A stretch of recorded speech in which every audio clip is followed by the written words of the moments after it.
Assalamualaikum warahmatullahi wabarakatuh. Saya Filsa Aulia, kelas 10 akuntansi 2 akan mengerjakan tugas Siskomdik bagian C, yaitu membuat PowerPoint dengan mengubah beberapa ketentuan yang telah ditentukan dan mempresentasikannya.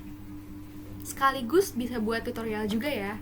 Langkah pertamanya kita klik dulu aplikasi PowerPoint-nya. Kalau udah, pilih presentasi kosong. Nah, kita klik ya. Oke. Setelah itu diubah dari gaya fontnya, diubah jadi Arial sesuai dengan ketentuan. Ukurannya juga diubah, untuk judul 14, untuk isi 12. Ini karena judul kita ternya 14 ya. Setelah itu paragrafnya rata kanan dan kirinya, pilih aja. Nah, setelah itu line spacingnya harus diubah atau spasi barisnya diubah jadi 2. Perataan teksnya juga diubah atau marginnya, pilih dulu tengah ya. Setelah itu opsi lainnya, ketentuannya margin kiri 4, langsung aja terus sampai 4. Yap, udah 4. Setelah itu margin kanan ketentuannya 3.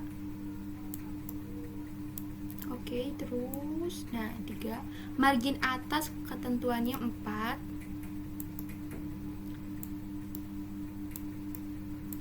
Oke, margin bawah ketentuannya 3.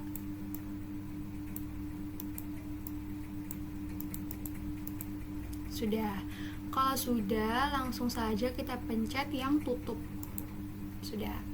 Satu lagi, sisipkan nomor barisnya, nomornya di bawah gitu loh, kayak per slide itu ada nomornya nanti. Gimana caranya? Kita cari di insert atau disisipkan, kita cari di header and footer. Nah, kalau mau nambahin tanggal dan waktu boleh, mau nomor slide-nya aja boleh, mau ada catatan sendiri boleh. Jadi karena aku mau semuanya ya, jadi tanggal dan waktunya ada, nomor slide-nya ada, catatan kakinya aku pakai nama aku aja ya, Filsa Okta Aulia. Kelasnya nih boleh 10 AK 2. Nah, jangan tampilkan di slide judul ya. Apa ditampilkan aja? Tampilkan kali ya. Udah, terapkan ke semua. Nah, setelah itu akan ada seperti ini. Ini untuk tanggal, bulan, tahunnya. Ini untuk catatan kakinya. Dan ini untuk nomor slide-nya ya. Karena saya sudah membuat PowerPoint-nya, jadi langsung saja. Oke, karena sudah semua, tadi saya jelaskan catatan yang diubahnya, sekarang tinggal saya presentasikan. Saya mulai.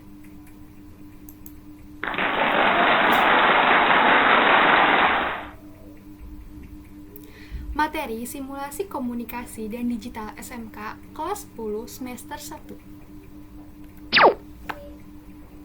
Materi yang dipelajari: pertama, logika dan algoritma; kedua, petaminda; ketiga, pengelolaan informasi digital. Apa saja yang dibahas di logika dan algoritma? Yaitu definisi, manfaat, fungsi logika, definisi dan bentuk algoritma. Apa saja sih yang dibahas di bab 2? Di bab 2 dibahas tentang penemu petaminda, pengertian petaminda, dan manfaat petaminda. Kalau di bab 3 bahasnya tentang apa ya?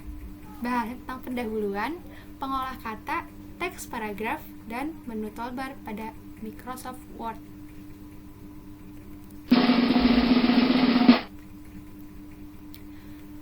Definisi, manfaat, dan fungsi logika. Apa sih definisinya?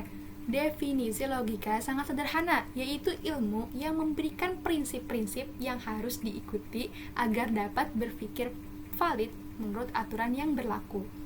Manfaatnya menjaga supaya kita selalu berpikir benar menggunakan asas-asas sistematis dan membuat daya pikir menjadi lebih tajam dan menjadikannya telah berkembang.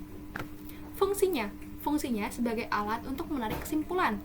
Penalaran untuk penarikan kesimpulan dibagi menjadi 2 jenis, yaitu pola nalar deduktif dan induktif.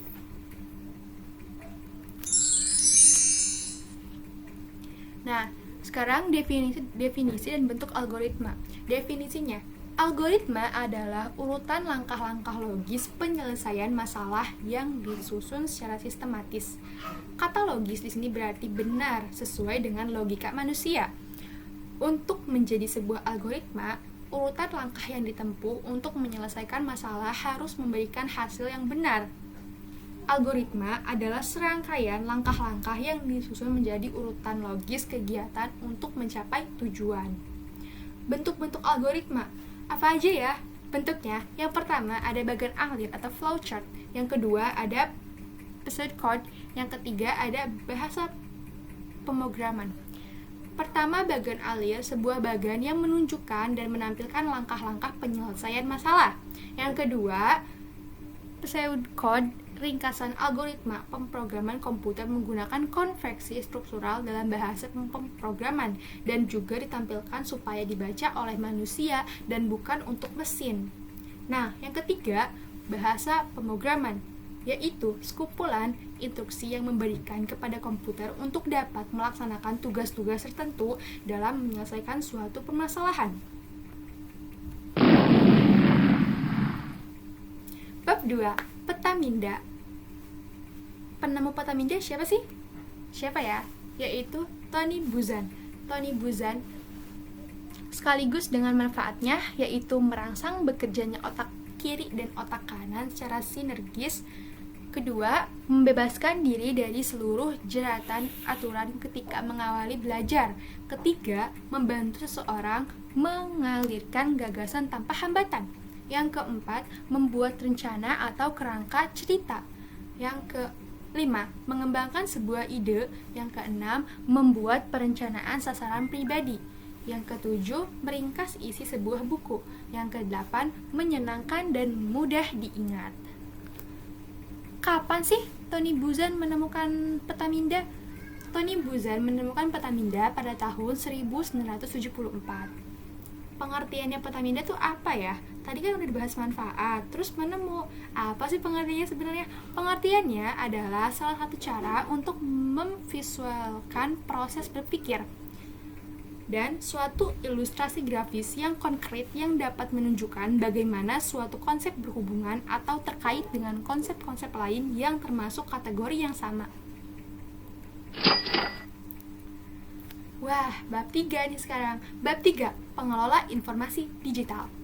Pendahuluannya, pengelolaan informasi digital memuat materi tentang bagaimana pengolahan informasi digital yang didapat dari hasil pencarian mesin pelacak, menyimpan hasil pelacakan, mengolah atau memformatnya menggunakan perangkat lunak, mengolah kata, dan mengolah angka.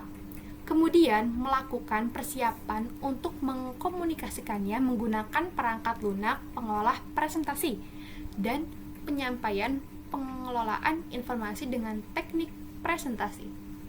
Berdasarkan kepemilikan dan hak pemakaian, perangkat lunak dapat digolongkan menjadi dua kelompok, yaitu 1. Perangkat lunak yang dilindungi hak cipta atau proprietary software, yaitu perangkat lunak yang dilindungi hak cipta atau lazim disebut perangkat lunak berbayar adalah perangkat lunak dengan pembatasan terhadap penggunaan, penyalinan, dan modifikasi yang diterapkan oleh proprietor atau pemegang hak. Yang kedua, perangkat lunak sumber terbuka, open source. Open source software adalah jenis perangkat lunak yang kode sumbernya terbuka untuk dipelajari, diubah, ditingkatkan, dan disebarluaskan dengan catatan bahwa tiap perubahan mewajibkan pengembangan memberitahukan hal yang dilakukan kepada penciptanya. Pengolah kata. Pengolah aplikasi atau perangkat lunak yang umumnya digunakan dalam data ini adalah pengolah kata atau Office Suite. Paket aplikasi perkantoran yang domain saat ini adalah Microsoft Office. Operasi Microsoft Windows dan Macintosh. Paket aplikasi perkantoran seperti Microsoft Office atau Lotus Smart Suite merupakan contoh proprietary software. Sedangkan beberapa paket perkantoran lainnya seperti OpenOffice, Kingsoft Office 2013, atau LibreOffice adalah contoh aplikasi perangkat lunak terbuka open source. Pada pembelajaran ini kita akan menggunakan aplikasi perkantoran Microsoft Office 2013. Teks paragraf. Pertama, yang dibahas yaitu teks deskriptif, merupakan teks yang menggambarkan atau memaparkan suatu objek secara jelas dan terperinci. Jadi, pembaca seolah-olah merasakan apa yang ditulis atau dideskripsikan penulis. Isi dalam teks deskripsi menggambarkan objek secara konkret.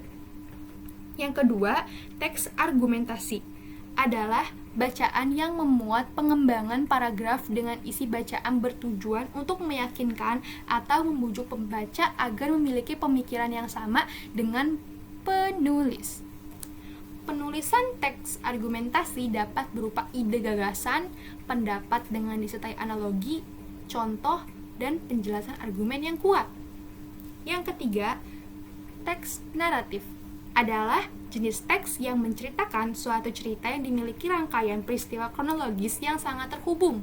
Tujuan dari teks ini adalah untuk menghibur pembaca tentang suatu kisah atau cerita. Persuasi atau persuasif berarti mengajak, membujuk, atau menyuruh. Nah, sesuai arti, teks persuasi merupakan sebuah teks yang bertujuan untuk mengajak, menyuruh, atau membujuk pembacanya melakukan sesuatu sesuai dengan apa yang disampaikan oleh penulis. Lanjut. Menu toolbar pada Microsoft Word. Apa aja sih? Pertama, ada menu file. Yang kedua, ada menu edit. Yang ketiga, ada menu view. Yang keempat, ada menu insert. Yang kelima, ada menu format. Yang keenam, ada menu tools. Yang ketujuh, ada menu table. Yang kedelapan, ada menu window. Dan yang kesembilan, ada menu help. Sekian, terima kasih. Kurang lebihnya mohon dimaafkan. Wabillahi taufik wal hidayah. Wassalamualaikum warahmatullahi wabarakatuh.